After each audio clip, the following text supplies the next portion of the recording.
Bien, vamos a seguir hablando sobre el tema número 3 en lo que es la ley de Lenz y Faraday, autoinducción y energía magnética para unos circuitos RL. Aquí tenemos una bibliografía para poder consultar y hacer consultas técnicas. Michael Faraday descubrió en 1831 que un campo magnético se induce una corriente en un conductor al variar el flujo primero a través de una superficie del segundo. La inducción electromagnética va a permitir transformar el trabajo mecánico en corriente eléctrica y viceversa. El número de aplicaciones que se basan en la ley de Faraday es infinito. Los ejemplos son el alternador, el motor eléctrico, el transformador, el freno magnético y las cocinas de inducción. Si el flujo de campo magnético varía a través de la superficie del circuito, aparece esta fuerza electromotriz, cuya magnitud es la proporcional a la velocidad de la variación del flujo. La corriente inducida en el circuito genera un campo magnético inducido, que se opone al cambio de flujo magnético que lo produce la ley de Lenz. Al ir aumentando este flujo a través de una espira, la corriente inducida producirá un campo inducido opuesto. Aquí podemos observar en esta figura lo que es la ley de Lenz y lo que nos da la fuerza electromotriz, cuya magnitud va a ser proporcional a la velocidad del flujo.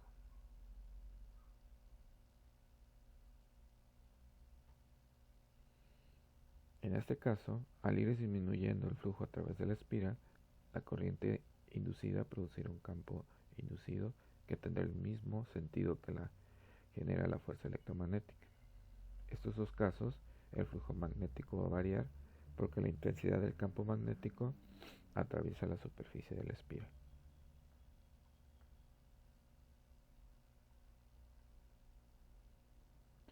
El flujo magnético puede variar aunque el campo magnético sea constante.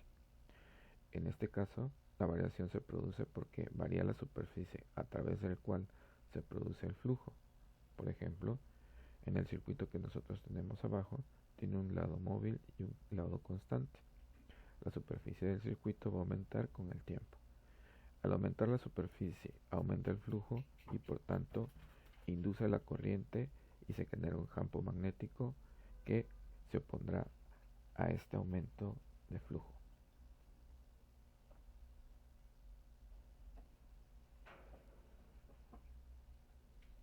Si por el contrario la superficie disminuye con el tiempo, disminuirá también el flujo magnético a través del circuito. Se inducirá, por tanto, la corriente que se genera en el campo magnético disminuye el flujo y el sentido del campo inducido conducirá al sentido del campo magnético que se genera en el flujo.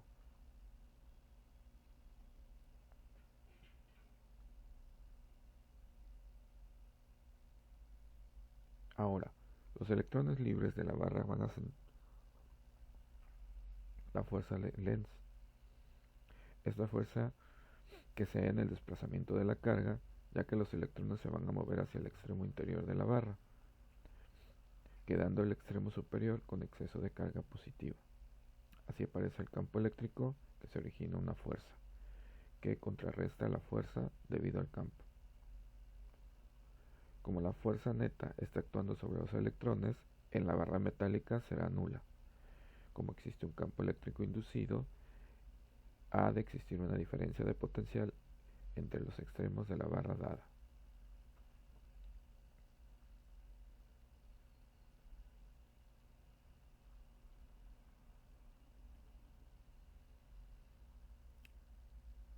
La diferencia de potencial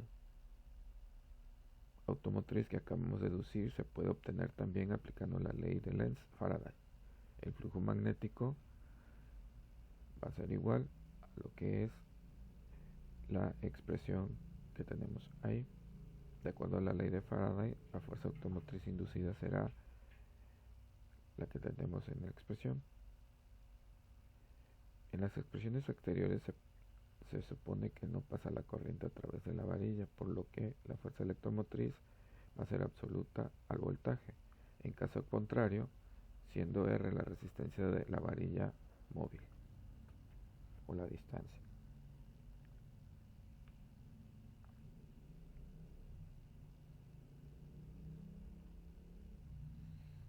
Autoinducción. Cuando por una bobina circula una corriente, esta genera un campo magnético que varía de un punto a otro, pero todos los puntos es proporcional. Por tanto, el flujo magnético a través de la bobina también es proporcional a la corriente, donde la expresión que tenemos, L va a ser la introducción de la bobina y va a depender geométricamente de la bobina y de la unidad del sistema internacional de la inductancia por Henry.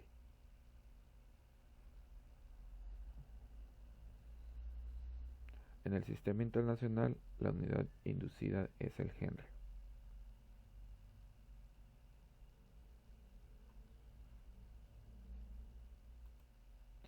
Si la corriente en el circuito varía, también se hace que el flujo magnético debido a la corriente, por tanto se va a inducir la fuerza electromotriz. Como la introducción del circuito es constante, se tiene la siguiente fórmula. Decimos que la inductancia negativa por la derivada de la corriente con respecto al tiempo. Con la fuerza electromotriz inducida va a ser proporcional a la variación con el tiempo de la intensidad de corriente. Una bobina o una solenoide con muchas vueltas tiene una gran autoinducción y se denomina inductor. En estos circuitos se representa el símbolo con la bobina. En general, se puede despreciar la inductancia de respecto al circuito comparado con un inductor. La diferencia de potencial entre estos extremos de un inductor va a ser la siguiente,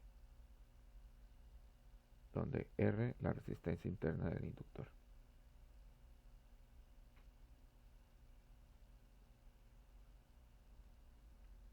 Aquí tenemos la energía magnética en los circuitos RL. Un circuito con una resistencia R y un inductor L se denomina circuitos RL.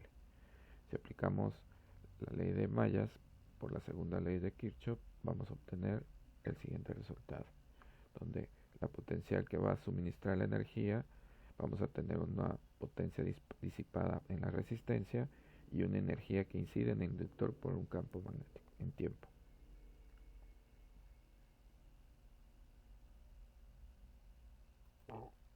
Podemos obtener la expresión para la evolución de la corriente al cerrar el interruptor mediante la separación de varias expresiones.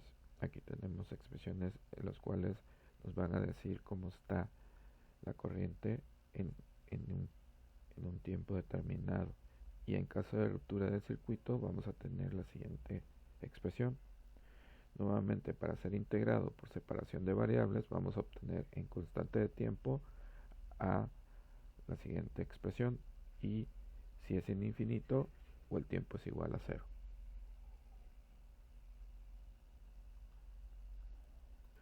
En esta expresión tenemos que la intensidad de corriente en una función en tiempo de un circuito RL, al cerrarse el circuito, en el instante la corriente va a ser igual al 63.2% de su valor final.